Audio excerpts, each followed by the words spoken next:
From the book of Isaiah 26:3, you will keep in perfect peace those whose minds are steadfast because they trust in you. What a powerful promise. This isn't just a verse we read and move past. It's a promise we can cling to, a guide for living a life filled with peace. But how do we achieve this steadfast mind, you may ask? Well, it's about setting our minds on Jesus, focusing our thoughts on Him, His love, His teachings, and His promises. It's about believing in His power to transform our lives and trusting in His divine plan. Let me share a personal story. There was a time in my life when I was in the throes of a challenging situation. The kind of situation that keeps you up at night. The kind that makes your heart feel heavy. It was during this time that I truly understood the meaning of Isaiah 26:3. I realized that the peace I was seeking wouldn't come from resolving my situation, but from setting my mind on Jesus, trusting Him completely. I intentionally started focusing on Jesus, not just in my prayers, but in my thoughts and actions too. I meditated on His words, His promises. Each day I would remind myself of His love and His power. And you know what? That's when I started to experience a peace that's hard to describe. It was a peace that surpassed my understanding, a peace that didn't depend on my circumstances. There was no sudden change in my situation.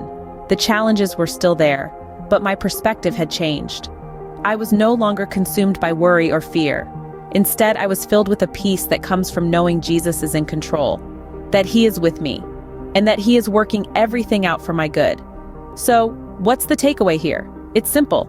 When we keep our minds steadfast on Jesus, when we trust in Him, we experience His perfect peace. It's not about our circumstances or our efforts. It's about Him. It's about His love, His power, His promise. Friends, it's clear steadfast trust in Him leads to true peace. Philippians 4:6-7 encourages us, "Do not be anxious about anything, but in every situation, by prayer and petition with thanksgiving, present your requests to God. And the peace of God, which transcends all understanding, will guard your hearts and your minds in Christ Jesus." Let's take a moment to delve into the profound wisdom of these words. There is such power in prayer, my friends. It's a power that can help us overcome worry, anxiety, and the many burdens that life can throw our way. When we turn to prayer instead of succumbing to worry, we're doing more than just talking to the air. We're inviting God into our circumstances, allowing His peace to infiltrate our hearts and minds. Now, I want to share a story with you, a story that beautifully illustrates the power of prayer in replacing worry. There was a woman named Sarah, a single mother of 3, juggling multiple jobs to make ends meet. One day, she received a notice that she was about to be evicted. The worry was overwhelming, but instead of succumbing to her anxiety, she chose to pray. She poured her heart out to God, expressing her fears, her worries, and her uncertainties. She didn't just ask for help. She thanked God for His constant presence and His unfailing love. And as she prayed, something unexpected happened. A peace swept over her, a peace that didn't make sense given her circumstances, but a peace that was so real, so palpable. In the days that followed, Sarah saw her prayers answered in ways she could never have imagined. She was offered a better job, her church community rallied around her, and she was able to keep her home. But the most remarkable part of Sarah's story isn't the change in her circumstances. It's the peace she experienced when she chose to pray instead of worry, the peace that truly does surpass all understanding. So my friends, when worry threatens to overwhelm you, remember Sarah's story. Remember the power of prayer. And remember that, as Philippians 4:6-7 tells us, when we present our requests to God with thanksgiving, His peace will guard our hearts and minds. Remember, prayer is our most powerful tool against worry. It ushers in the peace that surpasses all understanding.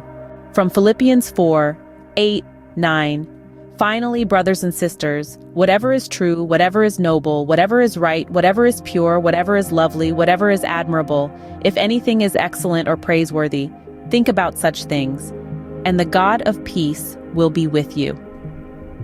The passage from Philippians gives a clear directive, doesn't it? It's a call to focus our thoughts on the good, the noble, the pure. It's an invitation to fill our minds with positivity and righteousness. You see, our thoughts have power. They shape our perspective and in many ways our reality. Remember, a mind filled with negative thoughts can be like a stormy sea, turbulent and restless. But a mind filled with positive, noble, and pure thoughts? That's like a calm, serene lake, reflecting the beauty of the world around it. Let me share a personal story with you. There was a time when I found myself tangled in a web of negative thoughts and worries. I was restless, I was troubled, I was anything but peaceful.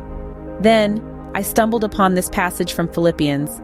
I realized I had been feeding my mind with worry and negativity, and it was taking a toll on my peace. So I made a conscious choice.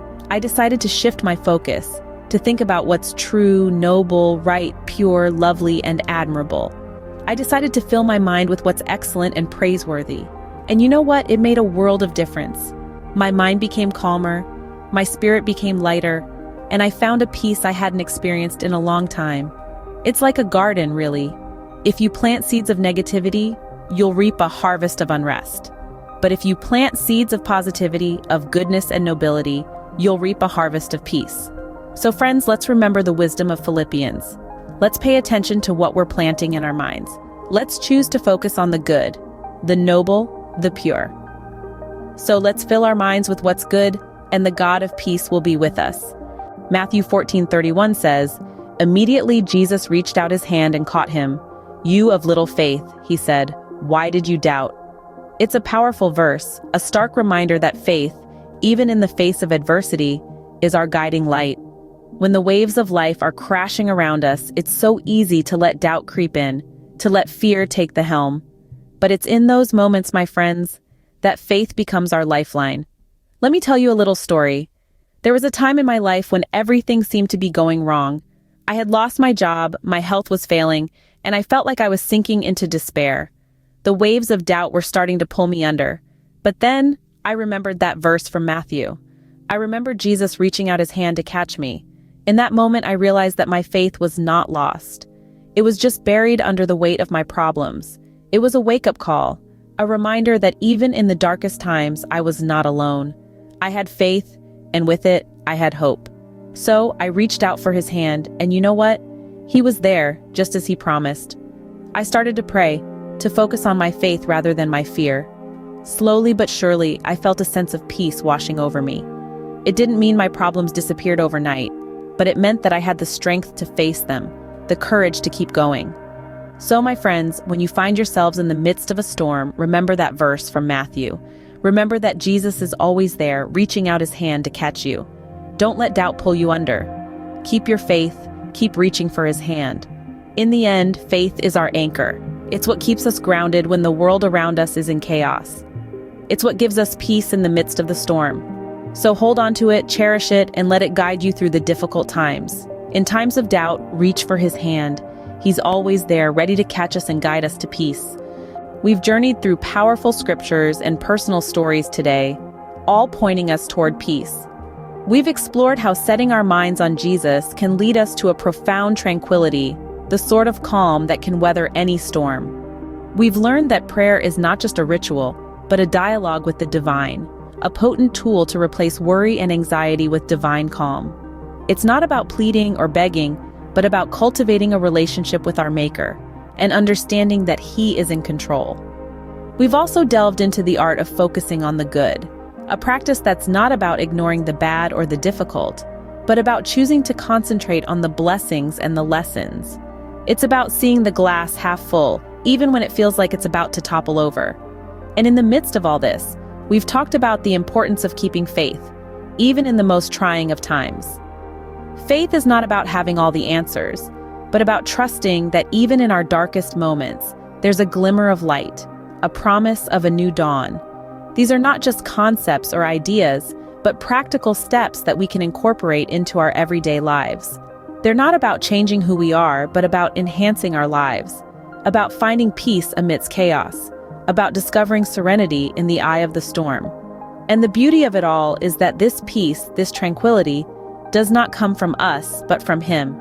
It's not about our strength or our wisdom, but about His love and His grace.